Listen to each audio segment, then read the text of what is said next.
رمضان رمضان رمضان يا حبيب رمضان رمضان ليتك دوما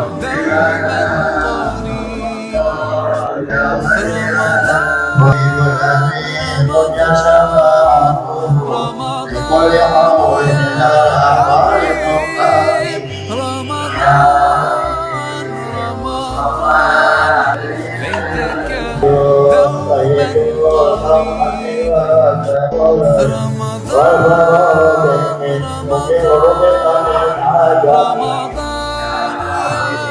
حبيب رمضان رمضان ليتك دوما قريب الله يا طالب مسالك الإمام أبدا على حبيبك خير الخلق كلهم يا ربي وصفاك للمقاصد لنا واغفر لنا ما مضى لوسع الكرم اللهم صل وسلم وبارك عليه وعلى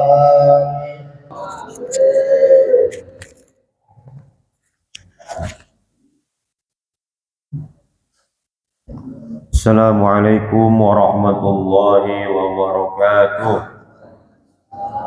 Alhamdulillahirabbil alamin. Salatu wassalamu ala asyrafil anbiya wal mursalin sayyidina Muhammadin wa ala alihi wa sahbihi ajma'in, amma ba'du. Qalu subhanaka la ilma lana illa ma 'allamtana innaka antal alimul hakim. Rabbi syrah li sadri wa yassir li amri wahlul 'uqdatam min lisani yafqahu qawli.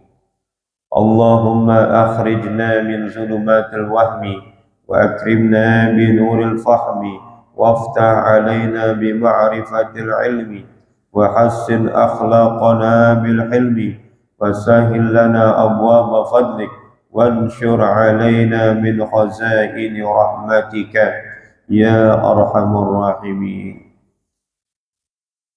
بسم الله الرحمن الرحيم. قال المصنف رحمه الله تعالى وعدم نفع به وبعلومه وبأسراره في الدارين. وبهذا الإسناد رواية عن أنس بن مالك رضي الله تعالى عنه قال قال رسول الله صلى الله عليه وسلم من قال لا إله إلا الله ومدها قدمت له 4,000 ذنب من الكبائر. قاله علي رضي الله تعالى عنه إلى آخره والله تعالى أعلم بالصواب. Yang saya hormati para asatidz, para hujjaj, tokoh masyarakat, para orang tua bil khusus, orang tua kita Bapak Haji Effendi Ali, Bapak Asmari, Bapak Haji Mas'udi, Bapak Haji Badigo, Bapak Haji Syuhada, guru kita Ustaz Nabil Setiawan, Bapak Marzuki, Bapak Haji Rojali, Bapak Zain Al-Munawar, Bapak Haji Gunawan, Pak Hasan Sabu, dan seluruhnya. Mohon maaf tidak menyebutkan satu persatu namanya, namun tidak mengurangi rasa ta'zim, hormat saya kepada Bapak Saudara sekalian. Puji syukur kepada Allah Subhanahu wa taala yang banyak memberikan kita nikmat iman, nikmat Islam, nikmat sehat wal afiyah, nikmat taufik wal hidayah, nikmat panjang umur, yang karena dengan nikmat itu semua kita hadir di Masjid Nurul Hidayah ini dalam rangka melaksanakan kewajiban kita, yakni salat subuh yang kita kerjakan secara berjamaah, dilanjutkan dengan talabul ilmi. Mudah-mudahan niat langkah kita ke tempat ini mendapatkan ridha barakah pahala dari Allah Subhanahu wa taala. Salawat dan salam semoga tercurahkan kepada baginda Muhammad sallallahu alaihi wasallam. Hadirin yang dimuliakan Allah Subhanahu wa taala. Kita mulai taklim kita ini dengan membacakan suratul Fatihah. Hadiahkan Fatihah ini untuk orang-orang yang telah mewakafkan masjid ini, orang-orang yang telah menginfakkan hartanya guna pembangunan dan juga kelancaran daripada program-program masjid ini, untuk kedua orang tua kita, sanak famili kita, jamaah kita, dan terkhusus untuk pengarang kitab Al-Mawaiz Al-Usfuriyah, Syekh Muhammad bin Abu Bakar. Mudah-mudahan Allah ampunkan segala dosanya, Allah terima amal ibadahnya, dan Allah jadikan kuburnya rawdah min riyadil jannah. Bagi mereka yang masih hidup, mudah-mudahan Allah berikan keberkahan dalam kehidupannya. Bagi yang sakit, Allah sembuhkan dari penyakitnya. Yang kesusahan, Allah berikan jalan keluar bagi kesusahannya. Ala hadhihi niyyah wa bi kulli niyatin salihah wa ila haratin Nabi Mustafa Rasulullah sallallahu alaihi wasallam. Al-Fatihah. A'udzu billahi minasyaitonir rajim. Bismillahirrahmanirrahim. Alhamdulillahi rabbil alamin arrahmanir rahim maliki yaumiddin. Iyyaka na'budu wa iyyaka nasta'in ihdinas siratal mustaqim siratal ladzina an'amta 'alaihim ghairil maghdubi 'alaihim waladdallin. Amin. Hadirin yang dimuliakan Allah Subhanahu wa taala, hari ini kita berada di hari ke-17 daripada bulan suci Ramadan. Artinya 13 hari lagi kita akan merayakan hari raya Idul Fitri. Walaupun belum sampai hari raya Idul Fitri, angin-angin Idul Fitri itu udah terasa. Kenapa udah terasa? Udah banyak orang-orang belanja di mall. Udah banyak paket-paket yang datang ke rumah kita, ya kan? Baik dari Tokped, Shopee, dan lain sebagainya. Udah banyak yang datang, ya. Tandanya apa tuh? Udah ada persiapan Lebaran, ya. Walaupun THR-nya belum keluar sampai sekarang, ya. Ya. Hadirin yang muliakan Allah Subhanahu wa taala, kita lanjutkan pelajaran kita dalam kitab Mawaiz Al-Usfuriyah. Disebutkan di sini wa bihadzal isnadi, dan selaras dengan hadis di atas ada sebuah sanad, sebuah riwayat an Anas bin Malik, dari sahabat Anas bin Malik, semoga Allah ridha kepadanya. Qala, dia berkata, qala Rasulullah sallallahu alaihi wasallam, Rasulullah sallallahu alaihi wasallam bersabda, man qala la ilaha illallah, siapa saja yang mengucapkan kalimat la ilaha illallah. Kalimatnya pendek, sederhana kan? Sederhana. Sering kita ucapkan, tiap hari kita ucapkan. Siapa yang mengucapkan kalimat la ilaha illallah wa maddaha, dan memanjangkannya. Ada dua pengertian di sini. Memanjangkan la ilaha illallah dalam pengertian kita baca misalnya la ilaha illallah, itu yang pertama. Yang kedua, kalimat maddaha itu memanjangkan, artinya dibaca terus menerus, dibaca sebagai wiridan, ya. Contohnya ntar habis subuh, ya, pulang dari sini jalan ke Mega, rumahnya daerah Mega, atau sebelah kanan, ya, di RT 6, RT 8, pulang dia zikir la ilaha illallah, la ilaha illallah, la ilaha illallah, la ilaha illallah. Itu dibaca terus menerus namanya, ya. Hudimat lahu arba'atu alaf, maka akan diruntuhkan, dihancurkan, dilunturkan 4.000 zambit, dosa-dosa kita, minal kabair, daripada dosa-dosa besar. Ini kita ini kan hamba Allah yang sering melakukan dosa. Walaupun di bulan suci Ramadan ada dosa yang sering kita lakukan. Yang paling sering itu dosa mata kita. Paling sering dosa mata. Kenapa? Kita susah untuk membentengi mata kita untuk melihat yang halal-halal saja nggak bisa. Kita keluar, kita bisa melihat hal-hal yang bukan hak kita untuk dilihat, dan itu mengandung dosa. Apalagi kalau di WA. Itu kita udah sering, jangan kirim gambar-gambar, terutama gambar perempuan, karena kebanyakan anggotanya laki-laki. Dikirim juga ya, dikirim juga. Dilihat haram, nggak dilihat barang bagus ya gitu. Maka dilihat terus. Begitu juga misalnya kelompok perempuan ya, melihat laki-laki pun sebenarnya dengan pandangan yang bergairah itu juga haram ya, apalagi yang tidak pakaian itu dari lutut ke bawah kelihatan ya, itu juga haram dan itu menyebabkan dosa. Dengan kalimat la ilaha illallah itu bisa menggugurkan dosa-dosa seperti itu. Dosa apa lagi? Banyak dosa yang kita lakukan. Kalau orang-orang Yaman, informasi yang saya terima, kalau di bulan Ramadan ini mereka gencar-gencarnya mengucapkan kalimat la ilaha illallah. Dan mereka sudah terbiasa membaca kalimat la ilaha illallah itu selama bulan suci Ramadan itu 70.000 kali. Banyak nggak? Banyak gitu. Kalau dibaca sehari capek nggak? Capek ya, pegel itu. Makanya dicicil. Ada yang menyicilnya itu sehari 2.000. Dibaca la ilaha illallah sehari 2.000. Kalau selama Ramadan itu jadi berapa? 60.000. Iya. Sisanya itu dibaca di bulan Syawal. Ada juga yang membacanya itu di 20 terakhir dia baca 20 per hari pertama dia baca 2.000. Berarti berapa? Jadi 40.000. Ya. Kemudian dari 21 sampai 30 Ramadan dia baca sehari 3.000. Jadi berapa? 30.000. 40 tambah 70 tambah 30, 70.000.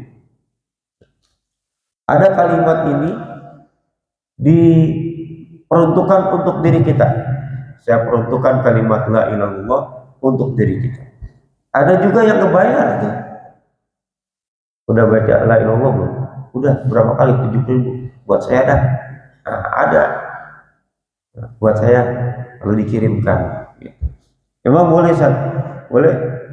Karena ini ada riwayatnya, ada sebuah cerita. Saya udah sering sampaikan. Pada masih ingat ya? Wah, udah ingat tuh, karena sering diceritain. Ya. Jadi ada orang-orang itu sedang makan-makan dalam suatu hidangan makan yang sangat banyak. Gitu. Tiba-tiba ketika sudah dihidangkan makanan yang enak-enak, ya, ada seorang pemuda yang dia nggak makan malah nangis. Melihat makanan nangis, kemudian ditanya, mas, ini makanan banyak, kenapa nangis? Gak bisa makan? Bukan saya kenapa-napa, ini yang saya lihat di nampan itu bukan makanan, tapi adalah wajah ibu saya, keadaan ibu saya yang berada di dalam neraka. Orang ini kasyaf. Jadi pemuda kasyaf yang bisa melihat sesuatu yang nggak bisa kita lihat. Kemudian di situ ada ulama yang telah selesai membaca la ilaha illallah 70.000 kali. Lalu dia bilang dalam hatinya, ya Allah, aku telah membaca la ilaha illallah 70.000 kali.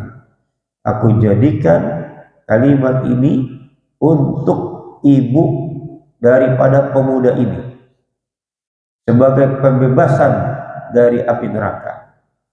Gak lama kemudian tuh pemuda bukan nangis, tertawa, tersenyum. Maka ditanya, mas, kenapa tertawa, kenapa tersenyum? Tadi kok nangis?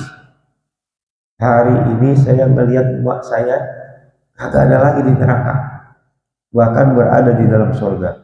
Saya nggak tahu penyebabnya apa. Nah, ternyata itu adalah hadiah la ilaha illallah dari seorang ulama. Kalau ada yang mau baca lagi, yang lebih banyak lagi, itu baca kalimat atau surat Al-Ikhlas 100.000 kali. Banyak nggak? Banyak, dicicil.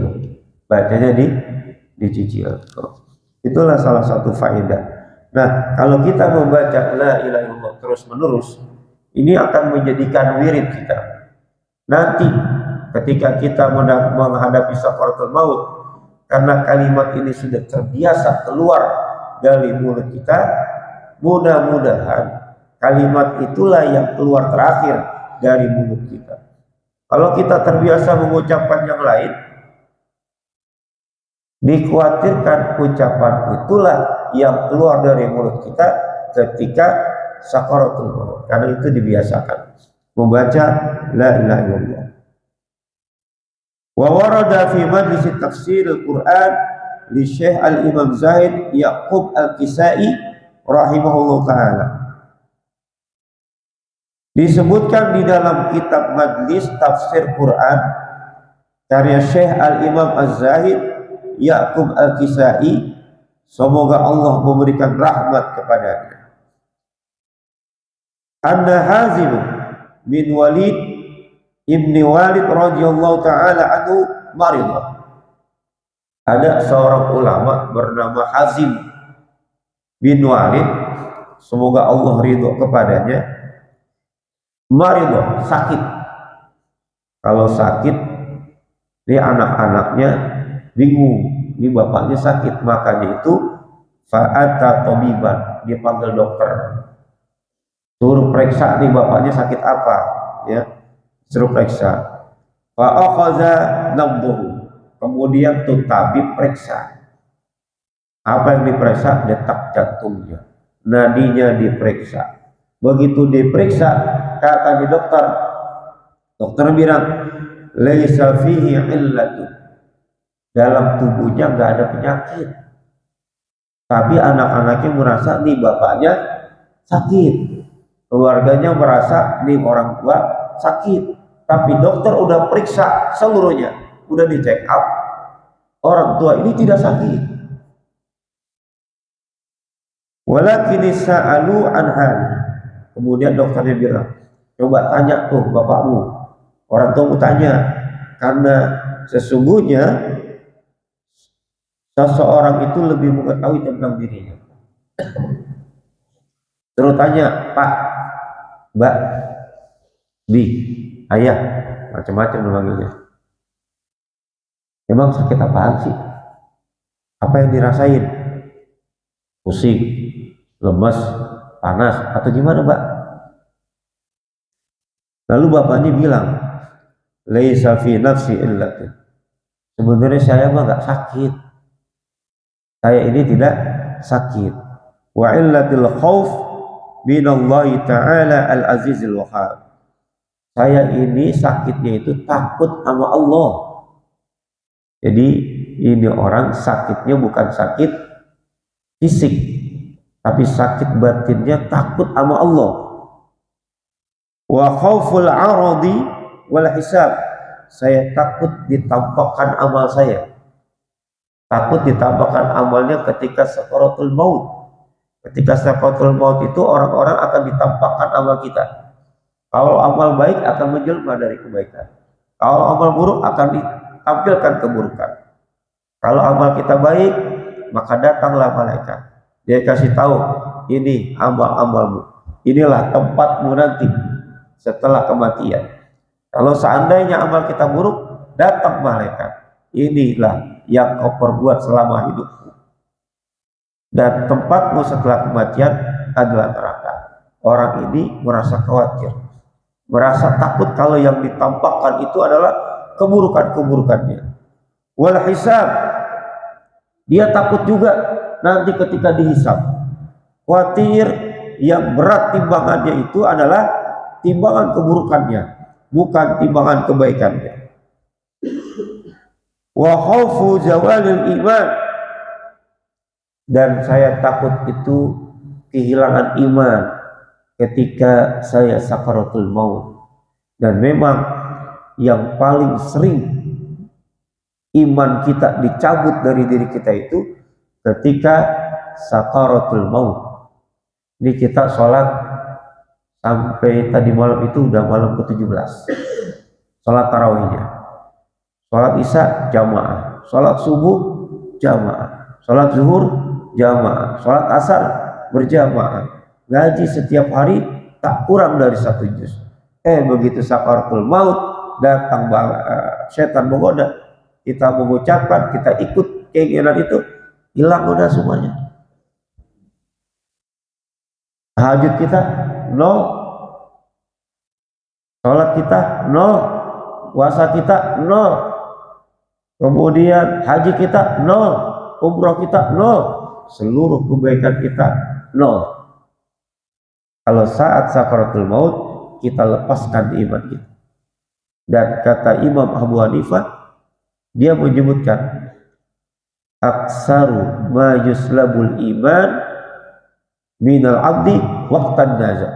Mayoritas orang dicabut imannya, melepaskan imannya itu saat sakaratul maut. Makanya kenapa orang sakaratul maut itu di sekelilingnya banyak yang baca-baca doa, banyak yang bacain Yasin, ada yang bacain macam-macam. Tujuannya apa? Biar dia tidak diganggu sama setan. Karena setiap orang pasti akan ngalami. Bahkan Imam Ahmad saja, seorang ahli hadis, itu didatangin sama setan untuk ngikut. Jadi ketika dia sakit parah, sudah mau sakaratul maut, datang ke teman-temannya. Teman-temannya membisikkan, La ilaha illallah. Dia nggak jawab. Kemudian dia tanya, dibisikin lagi, La ilaha illallah. Dia kagak jawab. Begitu dia ketiga, La ilaha illallah. Imam Ahmad menjawab, La, saya tidak mau. Nah, kemudian Imam Ahmad pingsan, nggak sadar diri. Ketika dibangunin, ini belum sampai dicabut nyawanya, dibangunin, ditanya tuh, kenapa tadi saya bimbing la ilallah nggak jawab? Kata dia, saat itu datang kepadaku setan yang dia menawarkan berbagai macam kenikmatan. Mulai dari minuman, mulai dari hadiah, mulai dari kesembuhan penyakit. Lalu aku mengucapkan, la, tidak, bukan bimbingan engkau, la. Ya. Setelah itu baru mengucapkan, la ilaha illallah, Muhammadur Rasulullah. Nah karena itulah, kenapa kita perlu berdoa, minta husnul khotimah, agar nanti ketika sakaratul maut, kita tidak melepaskan iman kita. Kalau kita lepaskan iman kita, udah sia-sia belaka seluruh amal kita yang udah kita lakukan. Dan gak ada yang jamin. Oh, dia dulu itu tukang mabuk, dia itu sering maksiat, pasti ntar soal khotimah. Belum tentu. Dia itu rajin ke masjid, sholatnya rajin, tepat waktu, pasti ntar husnul khotimah. Belum tentu. Gak ada yang tahu akhir kita. Karena itu setiap hari kita mohon sama Allah agar pertama kita ditetapkan iman kita, kedua matinya dalam keadaan husnul khotimah, mati dalam keadaan iman. Makanya kata dia, saya takut hilangnya iman yang menyebabkan saya menjadi orang yang pasti akan diazab. Di akhir kalimat ini Hazim bin Walid mengatakan, Tuba, beruntung iman kana khurujuhu anid dunya bil iman, bagi siapa saja yang dia keluar dari dunia, artinya dia meninggal dunia dengan membawa iman. Wa masirhu il jinan, dan tempat di akhirnya adalah surga. Itulah prestasi yang paling bagus. Prestasi yang paling bagus bukan ketika kita naik pangkat, bukan ketika kita jadi presiden, bukan ketika kita jadi menteri, bukan ketika kita jadi pejabat. Itu bukan prestasi, bukan keuntungan.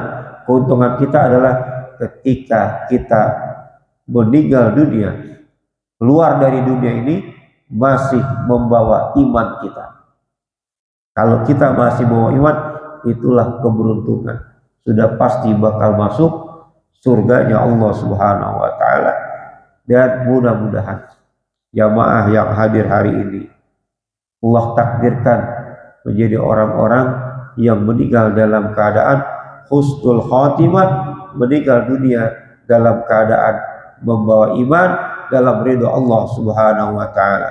Mudah-mudahan yang sedikit ini bermanfaat, khususnya bagi saya pribadi dan jamaah pada umumnya. Kurang mohon maaf.